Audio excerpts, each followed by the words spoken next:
It wasn't the smoke that haunted William Shepard the most. It wasn't even the screaming. William Shepard was a reporter passing by Washington Place on a crisp, beautiful Saturday afternoon. He later wrote that the sound of bodies hitting the pavement was so loud, mechanical and rhythmic. It sounded like a heavy flat iron smashing against an ironing board. Thud, thud, thud. 146 people died in 20 minutes.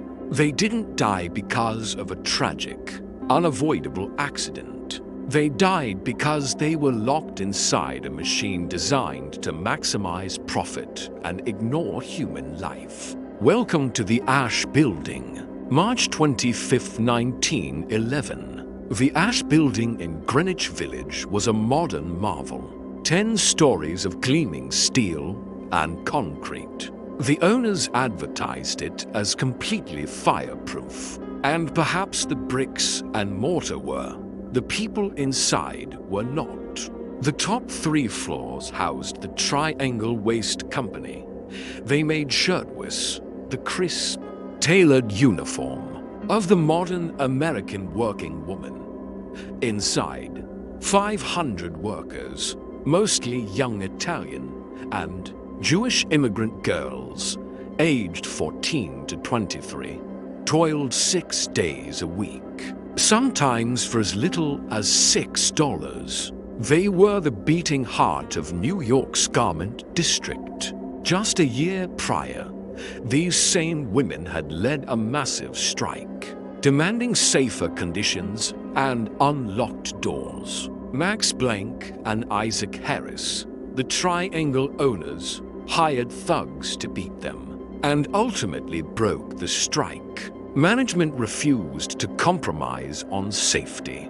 The girls had no choice but to return to the machines. And on this Saturday, at 4:30 p.m., they were 15 minutes away from the closing bell, 15 minutes away from freedom.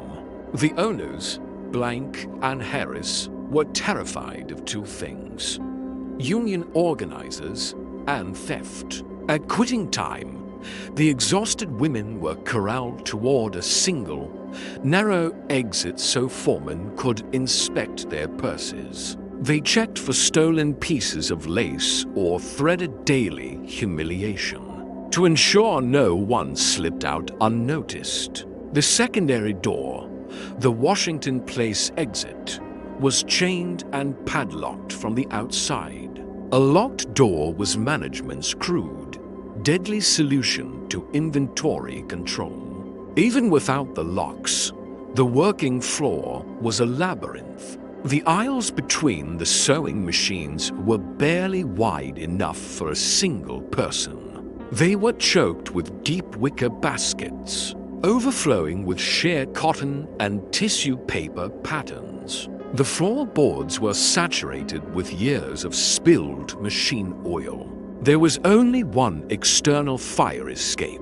It was an afterthought of flimsy, rusted iron skeleton bolted into the brick, ending 15 feet above a concrete courtyard.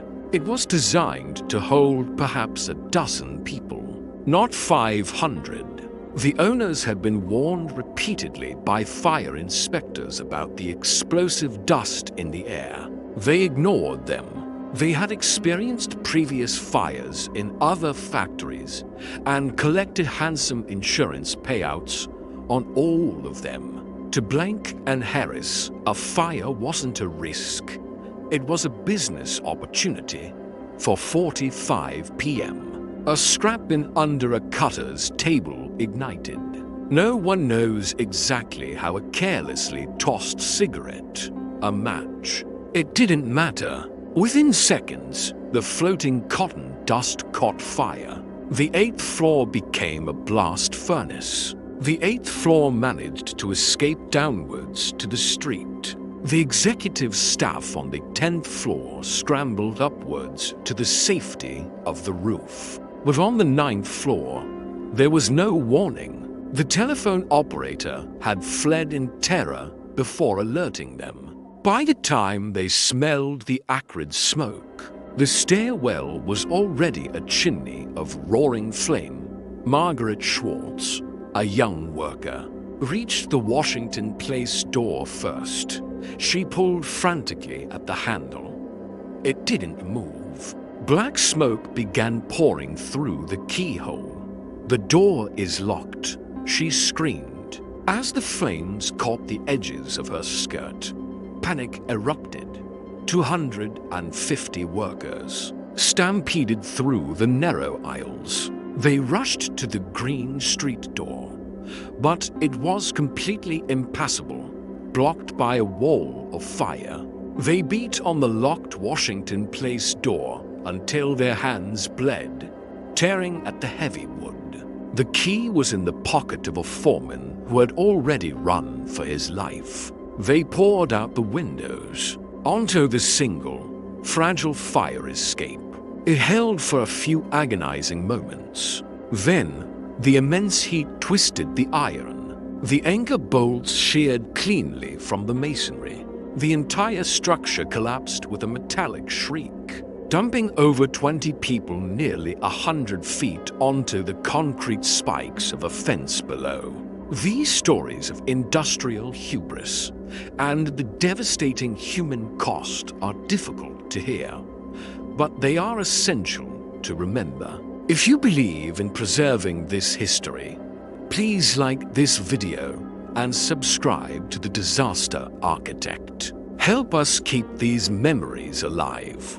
Inside, the heat was so intense it was melting the glass in the windows. Trapped between a padlocked door and an advancing wall of fire, the remaining girls retreated to the ledges. Down on the street, the firefighters' ladders were fully extended, but they only reached the 6th floor.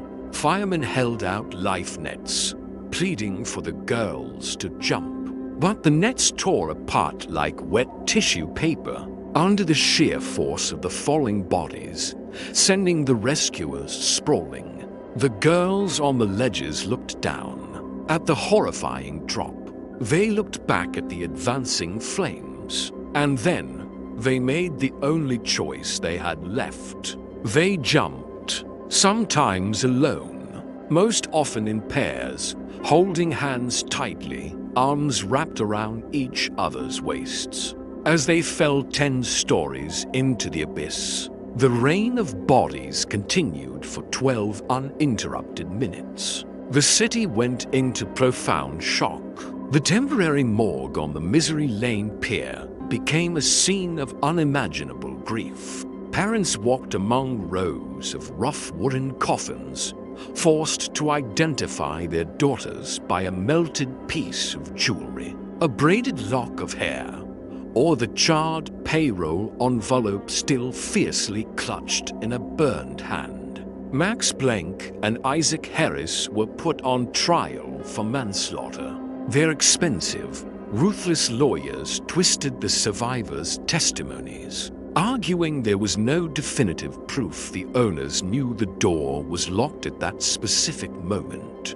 The jury acquitted them of all charges. Blank and Harris later collected $60,000 in insurance, walking away with a profit of roughly $100 per dead worker. The outrage that followed this miscarriage of justice rewrote America's labor laws. Frances Perkins, who watched the girls jump from the street below, would go on to become the Secretary of Labor and the architect of the New Deal. Every glowing fire exit sign you see, every emergency push bar on a door, every building occupancy limit exists for a reason. They were not given willingly by corporations. They were bought and paid for with the lives of the 146 people who burned or jumped on that cold March afternoon. They died because their lives were deemed less valuable than the cost of a padlock.